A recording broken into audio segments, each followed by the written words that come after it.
friends, if you're a real estate investor just like I am, I'm sure you know that the more capital you can attract to your projects, the faster you can get into your financial numbers, to your financial freedom, to the things that you're looking to achieve.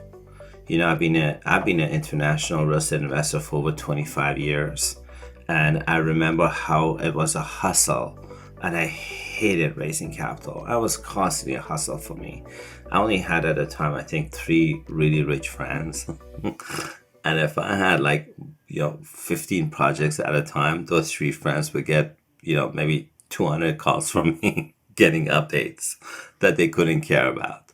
The one thing I discovered out of being a real estate investor is the more capital I can get into my projects, the faster I can hit that financial equilibrium, the financial freedom that I was looking for me and my family.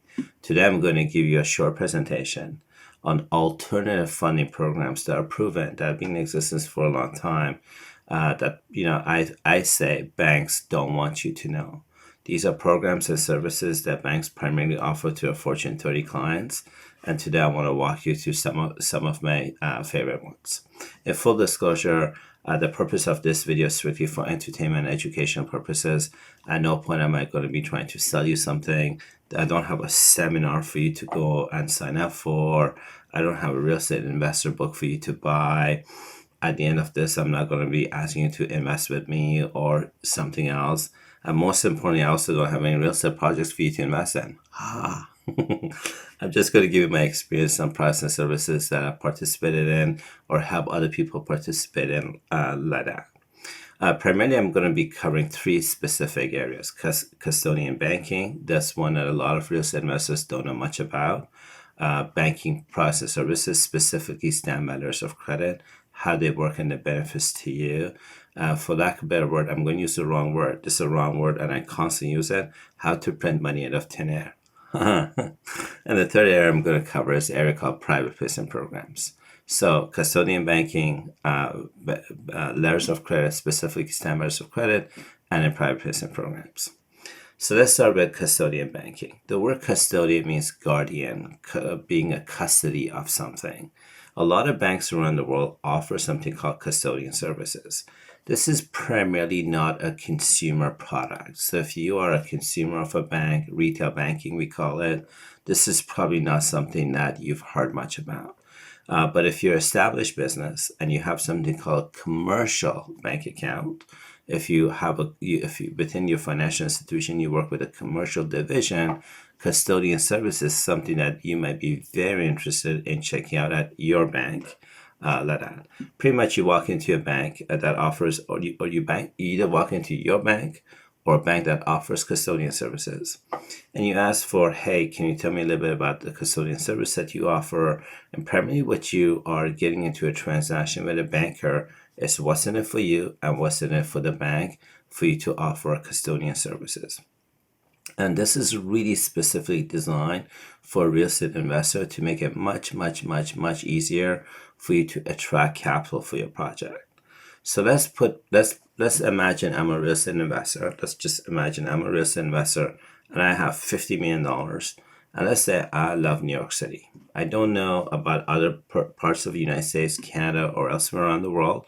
I love New York City and I have $50 million that I want to invest in. So people that have a lot of money have a lot of options. Let me say this one more time. People that have a lot of money have a lot of options. So if I have $50 million to invest in New York City and I'm interested in investing in real estate, you may have a relationship with me, but I probably have 10 other relationships with 10 of your competitors, and I may have access to 200 alternative options. People that are selling me cryptocurrency investments, people that are offering me other services or other investment opportunities, like that. So let's give me some options that would be interesting of custodian banking services versus non-custodian banking services. Now, remember, I've been in real estate, and I've been an international real estate investor for 20 years. I've got lots of pitches for people saying invest money in this project with me. And at my earlier age in my career, I used to be the one pitching to high net worth individuals. Would you like to invest in a project with me? Let out. Typically, how it works, generally, this is not 100% of the time, but generally, frequently, most often, somebody who's looking for my capital will say, hey, Taimour, we are looking for $50 million and we want to build something or buy maybe a multi-residential property or something like that in New York City. And would you like to do a JV with us, a joint venture agreement with me? And now I have to give the money to the guy. And let's say we're buying a commercial building, as an example, let's say we're buying a commercial building and I'm not trusting the guy. I'm trusting the paperwork's right. I'm trusting the building, God forbid, is not going to fall down. I'm trusting the appraisal is right. Nobody forged your appraisal. Like, I'm really taking a lot of risk here by putting my money up as a real estate investor into your project. Okay? So typically now, generally speaking, people give me some kind of an equity position. Maybe they'll give me 50% equity, 80% equity. They'll negotiate. How much equity are you going to take for this project? In some cases, some people don't want equity. They don't want to give equity. They'll say, Taimour, if you're going to give me $50 million, I'll tell you what. When you put it in your bank, maybe you make 5% on it. If you put it in my project, I'll give you 15% on it. So it's a form of a loan. Okay? And let's say that's what most people do. If you come in with something called custodian services, I said, Taimour, I want to invest money in New York City. And if you put, I don't know, $15 million, not 50, $15 million in a custodian bank that I have already secured, boy, I'm willing to give you a little bit of equity, or I'm going to give you high interest return. That would be a lot of interest to me compared to doing a JV or getting a high interest loan, payment like that. Now, why is that important to me as a real estate investor? I can think about 10,000 reasons. But if you call me 2.5 years ago and I gave you $50 million, that's 50, or $10 million or $20 million, now all of a sudden COVID hits. And guess what? You went with my money of $50 million and you bought a commercial property, and that the building for 2 years is empty. Now my money got stuck in your project. Not your fault, not my fault, but my money is now stuck in your project for something called unseen circumstance. If you don't know how many millions and millions and millions of unseen circumstances show up, COVID, I think, is the most popular one. But trust me, there's a lot of unseen circumstances. If you like to see evidence of how many of them, just walk into your local courthouse where people do litigations, and you will very quickly find there's a lot of unseen circumstances that show up. The benefits of a custodian banking services is my bank. I physically never wrote you the check. I physically never gave you the check. I deposit 10 or $15 million in a custodian bank that you set up. The bank leveraged that 15 million, like as a 20% down payment kind of thing, and gave you a loan for $50 million for you to buy the building. The benefit to me as an investor, and why it's a much better mousetrap for you, is that my capital is secure. Listen, I've been in real estate investing for over 20 years internationally. I can tell you from all the high net worth individual clients that I know of, and what's important to me and them is security of capital, and security of capital. Obviously, rates of returns are important. Our exit plan is important. Like, I'm not discounting other factors, but security of the capital is extremely important. And what custodian banking services offers me as an investor is my capital is secure in a banking account or a custodian bank that you have set up. It's a really amazing tool. I've been using it for a while. In the United States, Wells Fargo is really big in it. In Canada, there's just a lot of banks around the world that offer custodian services, and I highly encourage you to go check them out in your local jurisdiction to see which bank offers that, which financial institution offers that, and how you can leverage it to create a better mousetrap to access a lot more capital from investors. I promise you, people that have a lot of money have a lot of options. And if you can put a better mousetrap in front of them, a better offer in front of them, you will be able to attract a lot more money than your competitors can. And the more money you can attract to your projects, the faster you will hit your financial freedom or financial targets that you're looking to achieve. So The benefits. If I was the benefits to a bank, banks don't offer custodian services for free. They charge you a fee for setting up the custodian service. When you deposit, or when I as an investor deposit $15 million or $20 million or $10 million or $50 million into that custodian bank, that custodian bank gets a line of credit from the central bank. Please fact check this. Please fact check this. Financial institutions, banks primarily, get an uplift of minimum 10 times multiples when somebody deposits money into their account from the central bank. Not from you, not from me, from the central bank. So if I was going to deposit $10 million into a custodian bank that you told me to put in, that bank is going to get a $100 million credit from the central bank that they get to loan out with interest. So there's a lot of benefits for banks that offer custodian services to work with you to create that custodian service. So that's a benefit to you. The benefit to me as an investor is my capital is secure. I didn't put money in that commercial building that you wanted to buy. This is obviously before COVID. All of a sudden COVID hits.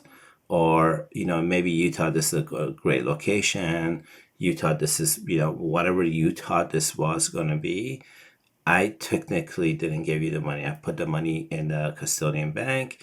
And so my money is secured for the duration of the deal that you, me, and the bank have come together and agreed on. And so that's something that's a massive benefit to investors, trust me. And then the benefits to you as the entrepreneur, as a real estate developer, as somebody who's trying to raise capital, is it's a lot cheaper to leverage custodian banking services with your investors compared to giving them equity. If I was going to buy a plaza in New York City that was going to generate $18 million a month, I'm just making this up, why would I want to give equity of that to investors? I would rather create a custodian service and get the investor to put money in a guaranteed form where their money is secure. And I may not want to give them 50% equity. Maybe I want to give them 5% equity because they're not taking a risk. They're not taking the risk. I'm the one carrying the risk. Or why would I want to give them 10, 20% interest when I can get away with giving them 5 because they're not taking the risk? So it's a lot cheaper for you when you can offer custodian services because if I was the investor, you're making it a lot safer for me to participate with you. So that's some of the benefits of custodian services all day long. Now, one question, I guess, Taimour, why isn't all banks offering custodian services or promoting custodian services? The truth is, the factors are not every bank in the world offers custodian services. Not every bank in the world has the assets, the cash, the liquidity that's required to provide custodian services. So this is primarily a play or vehicle utility for commercial banks or for bigger banks. No-name banks is a little bit with no assets or limited cash. It's hard for them to offer custodian services. That's one reason why all the banks don't promote custodian services. The second one, this is a big one on why banks don't promote custodian services to everybody, is do the math. Follow the money, and you come to your own conclusion. Banks make a lot of money when you want to buy a commercial building, residential building, or whatever it is you want to buy. I don't care. You put 20% down, the bank gives you 80% loan. When the bank gives you 80% loan, who owns the asset? Do you own the asset or does the bank own the asset? If the bank owns the asset, because remember, the loan is on the title of the property that you think you own, whose asset list goes up? Banks make a lot of money when they do residential commercial loans as standard versus custodian banking services. They make like really 1,000% more because you're giving them 20% down. They're giving you 80% or they're loaning you for 80%, but let's say the bank is charging you 5% interest a year. I don't know, I'm just making this up. They make a lot of money on that 5% that they're loaning to you. But custodian banking, other people are putting up the deposit, the collateral like that. So financially, it's a lot more liquid, a lot more profitable for a bank to offer traditional lending services compared to custodian banking services. The fun reasons why banks don't offer this to everybody or don't market it, don't push it, is that you have to be somewhat financial savvy, somewhat financial healthy. You have to be a business that is successful, that has a financial capacity to participate in custodian banking services. If you're a startup, as an example, you're going to a custodian bank and saying, I want to raise $1 billion so that I can compete with Facebook. Like, I probably wouldn't do that if I were you. Like if you're a startup kind of thing with no experience to compete with Facebook, like that. So like this is not a product or service that qualifies for everybody on the planet. So those are primarily the three big reasons why the banks don't promote or they don't want you to know about custodian services. One is they don't make as much money compared to traditional products and services. Traditional products and services, they make a lot more money, plus they have your land as collateral. Like, it's profitable. Second is that not all clients qualify, and not all banks provide banking, custodian services. And if your bank doesn't offer custodian services, why would they want you to know about it? Because now you're going to go shop around and deal with one of their competitors. That's a little bit about custodian services. Feel free to check it out, depending on the geography that you're in, like that, to see who's offering this. Now, if you want to get started with custodian services, the things that you must need to have. You definitely need to have a project that requires funding. Like, if you don't have a project to require funding, why would you go looking for custodian services? Then you need to look for a custodian bank that offers that service. You need to make sure you qualify. You need to have the legal structure set up on what's there for the bank, what's there for you, what's for the investor. Like, you need to do all that stuff for this to happen. Like that. And that's pretty much what you need to get ready with that. Now, people ask us the question, so Taimour, how does All Funds Global help out? We have some experience in doing this all day long for our clients. We have access to attorneys who do this for our clients, help our clients with custodian services. It's not something that we don't promote your bank. We don't promote their services. We just have some domain expertise in setting up, helping clients with custodian banking services.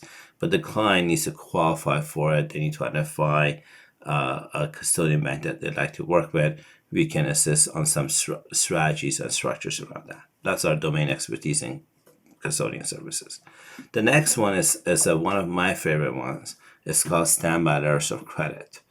Standby letters of credit have been in existence for over 60, 70 years. It's primarily a letter of credit. The banks have lots of banking instruments, medium-term notes, standby letters of credit, bank guarantees, and so on.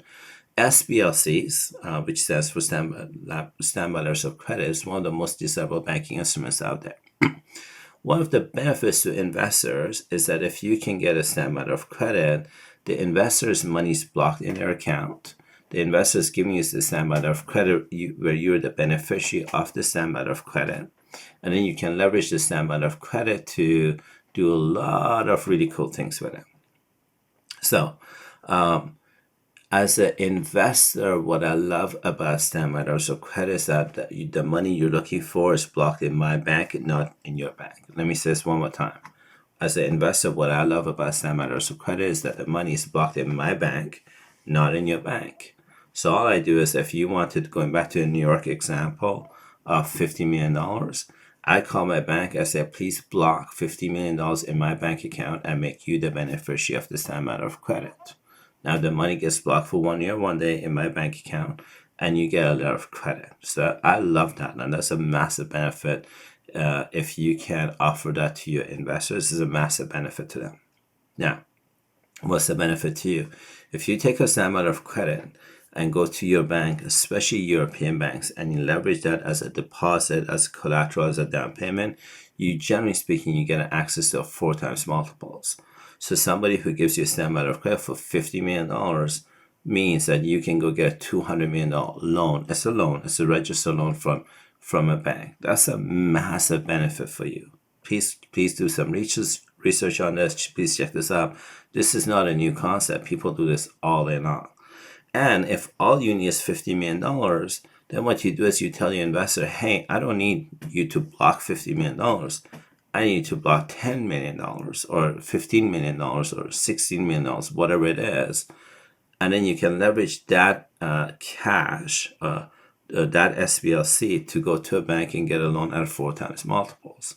That's awesome. And then you tell the investor, hey, look, if I perform, you have $50 million. So I only block 15 or 20 million.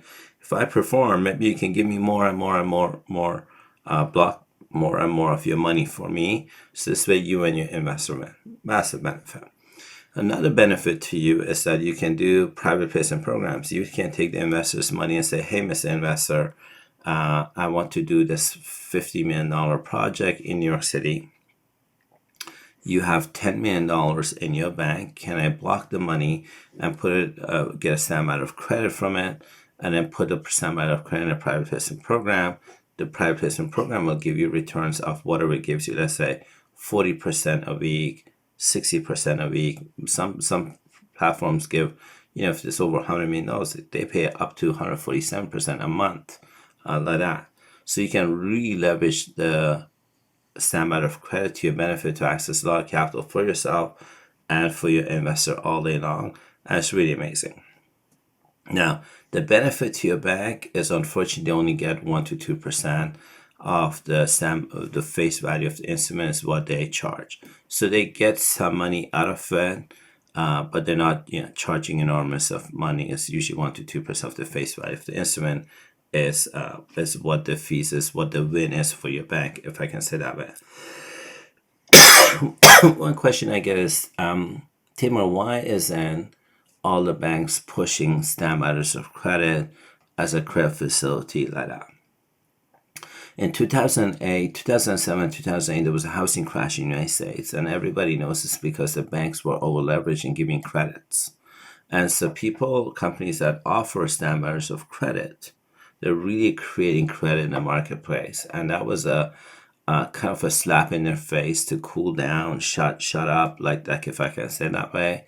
So a lot of the issuers of stamp letters of credit went into from aggressively marketing to, okay, now we cannot market this aggressively like that. So that's a big factor in why it's not advertised aggressively in the marketplace, kind of thing.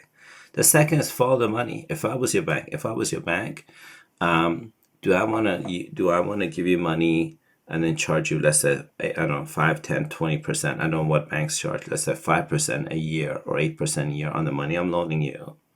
And I have access, I technically, because it's a loan, I own the $50 million asset that you have in New York City. I own it if I'm the bank.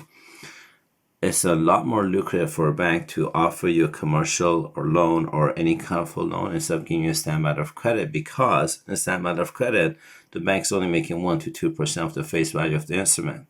1 to 2% as a one-time fee versus 5 or 8% every year that they could charge. Plus, they get to own they own that asset while you have it. Now, the other reason why a lot of banks also don't offer this is simply because they don't have the financial capacity to offer SBLCs. Stamp letters of credit are very, very, very popular, primarily in the top 30 banks in the world. But if you're like Bank 5009 and the No-Name Bank of Africa, you probably don't have the capacity to issue stamp letters of credit or monetize stamp letters of credit. So it's not something that all banks can do, and that's why not every bank promotes this kind of thing. And then the final part of it is you have to qualify for a stamp letter of credit. Like, you can be a client that has bad credit and you're in default on your house and be able to walk into a bank and get a $500 million stamp letter of credit. Like, it's just not done like that. So not everybody qualifies for stamp letters of credit like that. Now, if you want to move forward by getting a stamp letter of credit, you obviously need a project that that needs to get funded. Then you need to find a provider that you can trust, somebody who can demonstrate they have the financial capacity and have issued banking instruments before, specifically stamp letters of credit. You need to have some fees for legal fees. If I was going to issue a SBLC as my organization to you, I would want to charge you the 1 to 2% wiring fee up front, like that, just so my wiring fees are covered. So you need to have some kind of a cash up front ready for this. Now, one question people ask is, Taimour, what can your organization provide to me that I don't have or I can get? And getting standards of credit, unfortunately, this part of the market has a lot of fraud attached to it. It's just unfortunate. There's a lot of fake providers out there that will tell you, if you pay me $100,000, I'm going to give you $1 million amount of credit, and the guy takes you $100,000 and disappears. That's unfortunate, and that's a fact about this industry. So what my organization can provide is we use former FBI, former CIA agents to do background checking, vetting of providers and individuals, and that's one of the services we offer. If you cannot find a provider that you trust, we have providers that we are clients of, we are personal clients of, that we know, we trust, and we can have third-party law firms verify that we have successfully got banking instruments for ourselves and our clients like that. So if you don't have providers you can trust, we can bring that to the table. The next thing is you need to provide the internal resources for that SBLC to be issued. You need to have some kind of like, you can't be a homeless person. You need to have some kind of somebody needs to put collateral. If you want to get a $50 million amount of credit, let's say the cost is $25 million. If you don't have $25 million and you need support with that, that's something that perhaps we can support you with. So the lots of services that we can bring in terms of clients who are looking for standards of credit, but they have some kind of a upfront fee that they can afford for the banking, for borrowing fee, for legal fees like that, and the rest is things that my organization can support you in. The final one is the area called private placement programs. I've done lots of videos of private placement programs, how they work. On the private placement programs, let's say you are you're looking to access capital. You have investors who have $10 million, $100 million like that in their bank accounts. What I love about private placement programs is that you can tell the investor, hey, Mr. Investor, you have $100 million, or you have $50 million or $10 million. Can I do a JV with you where we go into a private placement program? The money gets blocked in your account. It doesn't leave your account. And this program does maybe 40% a month or 30% a month. And how about we go half-half? Maybe the program does 16% a month. So you keep the 8%, I get 8%, and off we go. Or let's say you take 10%, I take 10%, off we go like that. And if I was an investor and you came to me and said, Taimour, you have $100 million in your account, and I have a proven platform that will do 20% a month, and money is blocked in your account, can we do a JV and go half-half? I'll be up for that. Right? I'm just giving that as an example. That's a great way of raising capital for your projects compared to trying to go getting a loan from a client, from a bank, or trying to raise equity from investors and just dealing with all of that. So now I want to talk about private placement programs. So this is one of my favorite areas. I've done lots of videos on private placement programs and how they work. Primarily, money gets blocked in an investor's bank account. There's not enough money, it gets blocked in an attorney's bank account like that. The money that's being blocked or syndicated creates a credit facility for a platform. So if $10 million goes into a bank account or gets blocked in a client's bank account, it could create a line of credit for $100 million for a platform. The platform uses the $100 million to make a lot of money. And then the person or the JV who's blocked the 10 million maybe gets 8%, 10%, 40% a week. Like that, I have seen platforms where if the client has $100 million or more, they get up to 147% a month, which is enormous. And what I love about this and private placement programs and to leverage them as a vehicle to access funds, it's a lot cheaper to do that deal compared to going and selling equity in your project. So if I was a real estate investor and I had a $50 million project in New York that I needed funding, and I had a friend who had $10 million or more, I would call the friend and say, would you be interested in a program where money gets blocked in your account? Money gets blocked in your account, and you could get maybe 8% a week, and the delta I get to keep. And if the guy's happy with 8% a week, his bank doesn't give him 8% a year, 8% a week. Like, why would the guy say no? And the money's blocked. It's blocked in his account. Why would he say no? Money doesn't move out of his account. Like, why would he say no to that, right? Or maybe he's greedy and you're the world's worst negotiator. Let's just say that. Maybe you give him 5% equity in your project, $50 million project, but you don't have a bank loan. You don't have any way to report to like that. It's really, really, really a lot more easier when you leverage private placement programs as a utility to access funds compared to raising money on equity, raising money on debt, like that. So one of the common questions, I guess, Taimour, we get private placement programs. We understand them. Why doesn't my bank offer that to me? Why doesn't the world push that to me like that? The truth is that private placement programs are really designed for ultra high net worth individual clients. That's the truth. Primarily, they're offered in the top 20 banks in the world. The HSBCs, the Barclays, the Mitsubishi banks, like that. I live in Canada. In Canada, our biggest bank in Canada is Royal Bank of Canada. RBC, Royal Bank of Canada, unfortunately, it's not the top 20 banks in the world. The Chinese banks and European banks are far bigger than Royal Bank of Canada. So that's one reason why a lot of banks don't push private placement programs. Not everybody's in the top 20 list or 30 list like that. Second is not all customers are high net worth individual clients. People that participate in private placement programs have over $10 million that they have liquid, ready to go, and they qualify for private placement programs. And this is not something that's a consumer product for sure. And then real private placement programs are designed to create jobs. They're really designed to fund humanitarian projects like that. And not every project that a platform sees is designed to create jobs. And so those are some of the reasons why your bank doesn't tell you about it, or your bankers, retail banking certainly doesn't know much about private placement programs. This is a product for the credit market, the credit swap market, wholesale banking, private banking. They would know all about private placement programs. But if you walk into a teller, the teller wouldn't know much about what is a private placement program. Now, if you want to participate in a private placement program, once again, you need to have a project that requires funding. You need to have a platform that you've vetted, that qualifies, that works, that provides a return. Either you put up the money or investors are putting up the money. So you need investors that are ready, willing to go, like you need capital, liquid capital that's ready, willing to go. You need to have legal structures around it, and so on.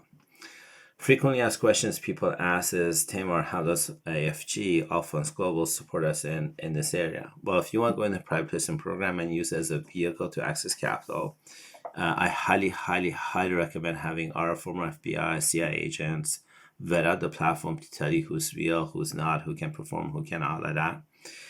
If you don't have a platform, we can definitely support you with platforms that we have relationships with for sure. I'm proud to say I'm part owner of a platform like that. And then there's a lot of programs, asset management programs you need to know about and how to protect your wealth from unknown risks like that we can support you better, kind of thing, primarily because of our experience in this area. Having said that, I want to tell you a little bit about who our customers are not. So I want to tell you, All Funds Global, not everybody in the world is our customer. Not everybody in the world qualifies to be our customer. So I actually want to tell you who is not our customer. If you're a client that has no money and you don't have established line of credit, you're not a customer. It's really as simple as that. If you're a client who cannot get a loan or line of credit from your bank, you are not our customer. We cannot help you with that. If you're a startup, you don't have a proven track record, you need capital. I appreciate the fact that you need capital. We're not your provider. We have nothing to offer startups with no experience and no capital. It's just not the market we serve. If you're a client that and you're not prepared to pay for advisory services, legal services, we are not your provider. Let me say this again. If you're a client and you want to be cheap about accessing resources, if I can say that, and experience, and you don't want to pay for our experience, our expertise, our relationships, we are not the guy for you. We welcome you to go check out other providers. If you don't speak English, because we publish our content completely for free on YouTube, we attract, hundreds, thousands of people on our YouTube channel. A lot of folks that reach out to us don't speak English, and the truth is we don't speak Chinese, Mandarin, or Gujarati or other languages. We don't. So if you don't speak English and you're not prepared to hire a professional translator to be on a consultation call with us, we are not your we are not the best fit for you for sure. If you are looking to get funding in a country that's not friendly to the United States, we are not the provider for you. So if you're looking for funding because you've got a project in Russia, in North Korea, in Iran, like that, we're not the provider for you. We primarily work in with U.S. friendly, countries, or provide funding to U.S. friendly countries for sure. Now, we serve one specific market, and the market we serve is successful businesses. Business has to be successful, has some kind of an asset, cash, standards of credit, has some kind of an asset that it needs to generate to access capital that banks are primarily offering their top 30 clients. That's our market. We're going after successful businesses, established. The business owner has cash and he's looking for multiples of 10 times, 30 times, whatever, so that he can grow his business or she can grow his business like that. That's the person that we're trying to attract. Our volumes, our banking relationships, our experience, expertise allows us to help our clients with the money that our clients get. They can fund projects, they can build their companies, they can buy auxiliary companies, startup companies, expand their business. Like there's so much that our clients do once they get the capital from working with us. So now I want to answer some frequently asked questions about this. One question, I guess, Taimour, how long does it take to set up a custodian banking service? And what are the fees? If you're an established business, you have a relationship with an established bank, you've got a commercial bank account, commercial relationship with a commercial banker in your bank, this would take 3 days to go walk into your bank, say, I'm looking for custodian services done. If you drive a Uber or taxi cab kind of thing, you've never raised $1 million or $5 million, and you want $1 billion line of credit so that you can compete with Facebook, how long does it take for you to set up custodian bank? Is probably never. You can work all your life and it'll never be done. And what are the fees? Well, all that depends on the geography you're in, the bank you're in, how desperate your bank is to get capital in. So really, I don't have a set fee of a charge. It costs you $50. It doesn't cost you $50. It costs you much more than that. But the fees vary, depends on geography you're in and what you plan to do with that custodian account. Next question, I guess, Taimour, how long does it take to get a stamp letter of credit? To get a stamp letter of credit, I like to take it takes 7 to 10 banking days. If you're an established business owner, if you're new to this, I would say about 60 banking days is what it takes, because the issuer has to do a background check on you. Understands that you have a project, you require funding. What's a project like that? So I would say between 7 to 60 banking days is what it takes. What are the costs to get a stamp letter of credit?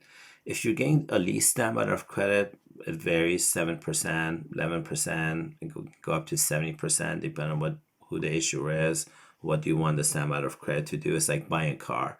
Do you want the Ferrari that has AC and that's automatic parking? Or do you want a car that's used Ford from the 1990s that the door is broken? Like, what are you looking for? And depending on what you're looking for, the cost varies. But generally speaking, I would say for lease instrument at 7%, 11% of the face value.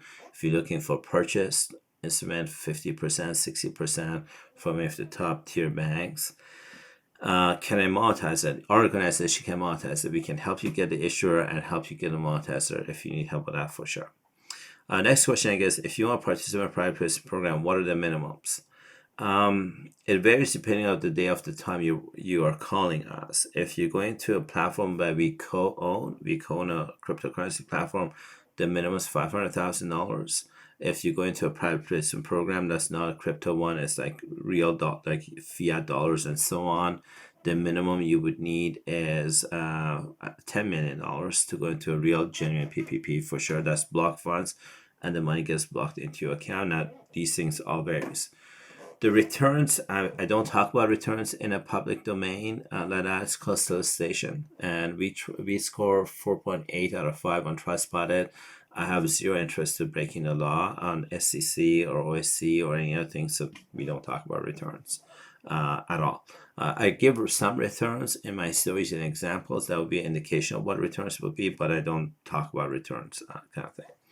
And then, can your organization help us get into block funds? The answer is absolutely yes. If you have over $10 million, we can take you to various platforms that is block funds and the money gets blocked in your account.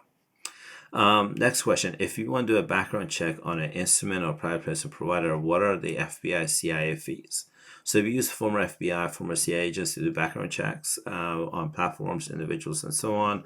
The fees varies. It varies from if just a piece of paper you want somebody to check out if this is a real private placement SBLC or not, it'll cost you $5,000. But if it's a private placement program, and it's like $100 million platform like that, then it'll cost you at least $20,000 for us to do a background check on the platform. Why choose your organization versus your competitors? I love this question. Primarily, you choose us because of our experience, expertise, ability to execute, transparency. My name is Taimour Zaman from Allfunds Global. I hope you find this helpful. If you are interested in working with us, please check out allfundsglobal.com and book a consultation call. Thank you so much.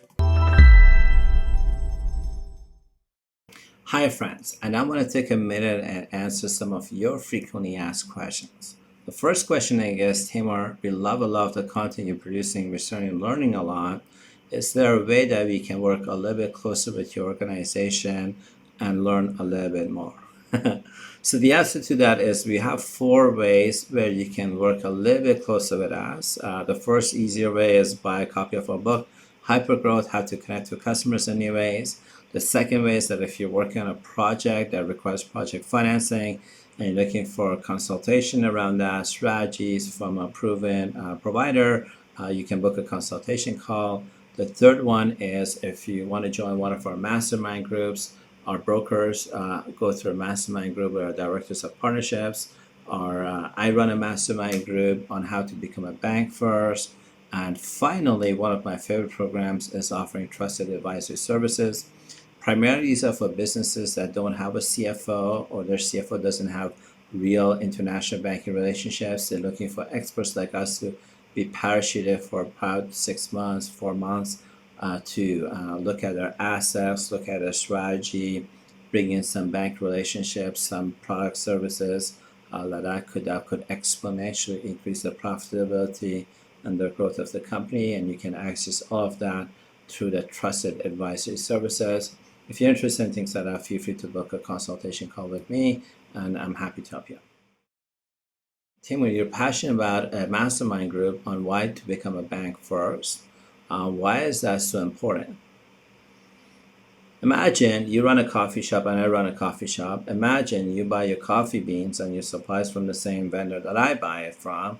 And imagine my coffee shop is right across your coffee shop. So differentiation is like really pretty much null.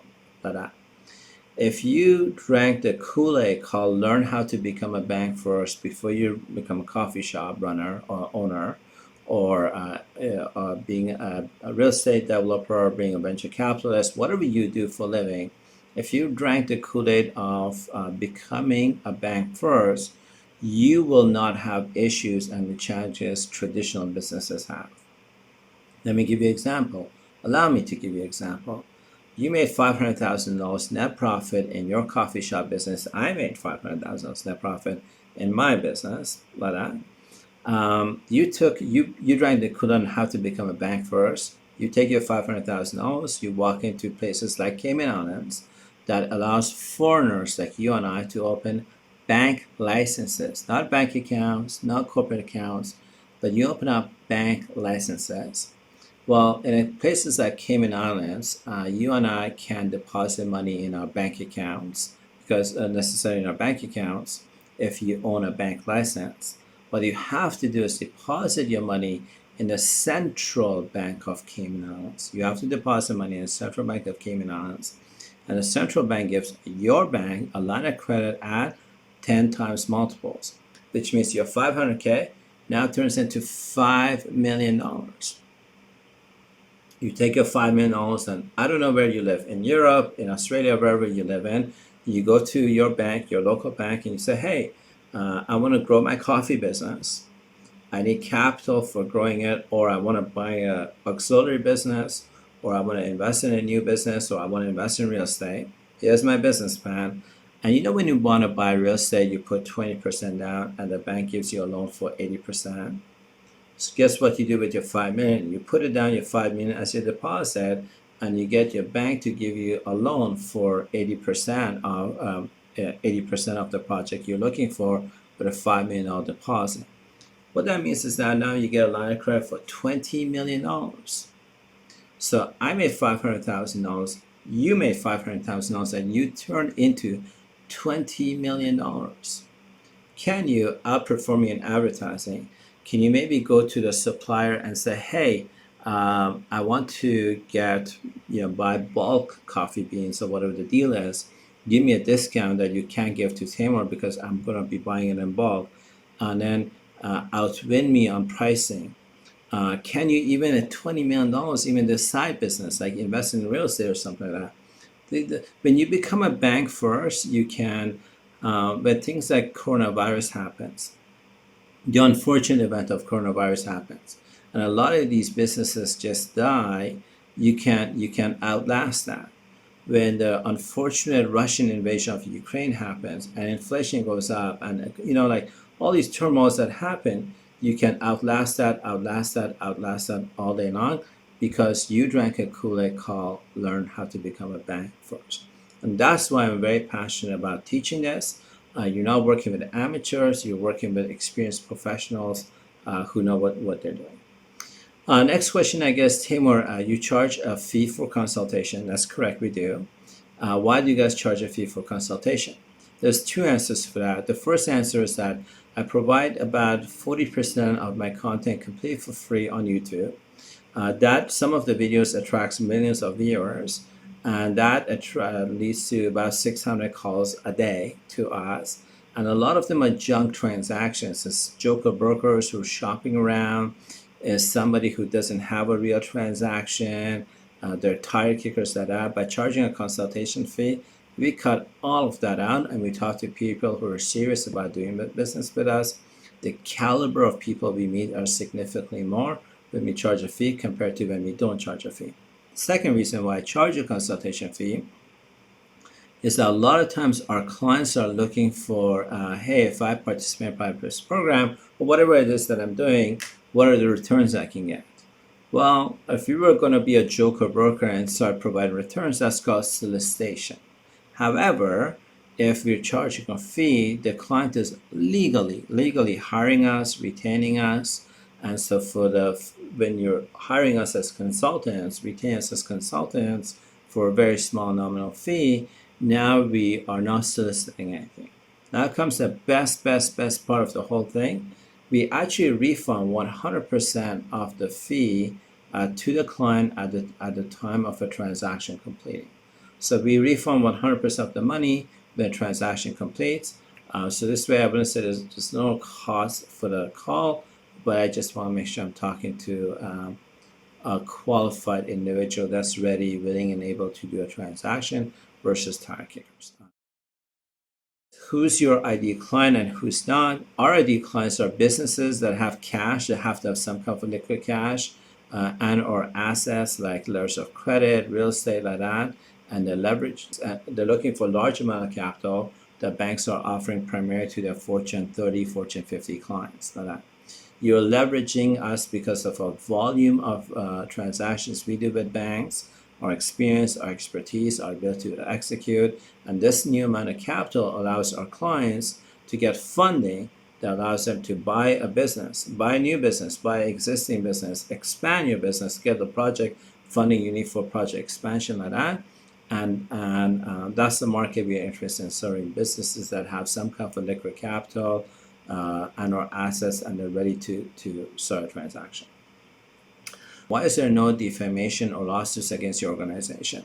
So knock on wood, as a date of this video, there's no defamation or lawsuits against my organization. Awesome, yeah. There's two answers why there isn't any. The corporate answer is because we operate with a high level of integrity. Everything we do is to law firms, on paper, like things like that. That's the corporate answer. The truthful answer is my vision as a CEO hasn't been bold enough, big enough for me to knock some trees down for this to happen. Here's the facts. Here's some facts. If you look at the big brand names in your household, whichever car you drive, a Honda, a Toyota, a Mercedes, or whatever medicines you have, Tylenol, whoever your fridge manufacturer is, whether you use Google, Facebook, look at the big brands of things you consume in your household. Look at the income statement of these big brands. You will notice every one of them, whether it's the car you drive, the medicine you're consuming, the internet, Google, Facebook, or look at their income statements, and you'll notice that litigation is part of their income statement. Litigation is part of their income statement. Fact is that a lot of organizations at some point in your growth, in your maturity of your business, litigation unfortunately is part of it. When it comes to us, we're ready, willing, and able. But the fact that we don't have it, my truthful answer, not my corporate answer, is because my vision as the CEO hasn't been bold, big enough for me to try to disrupt the world kind of thing. My last question is, we are interested in learning about participating in small cap or alternative to small cap private placement programs. Why would people choose your organization versus alternative options? I would think because we use attorneys, securities attorneys, international attorneys. I think that's probably a big one. Because I'm in a private placement program, have been in a private placement program, I've done buy and sells myself successfully. So I would say the why choose us, experience, expertise, ability to execute. We're not providing providers that have a Gmail, Hotmail, email address like that. We're working with some of the best attorneys out there in having the attorney manage the client's funds, or having the attorney actually run a private placement program, or the attorney representing the clients with platforms we vetted, like things like that. My name is Taimour Zaman. Before I let you go, I just want to say on behalf of my associates, my team, myself, I'm really, really, really grateful for the time you invest in watching our YouTube videos, and I really mean that from the bottom of my heart. Your time and attention are yours to keep, and the fact that you watch our YouTube videos and give us some of your time, I just want to say I'm truly grateful to that. Thank you so much. I look forward to the opportunity of meeting you, and hopefully for the opportunity of also helping you out on a project. Thank you.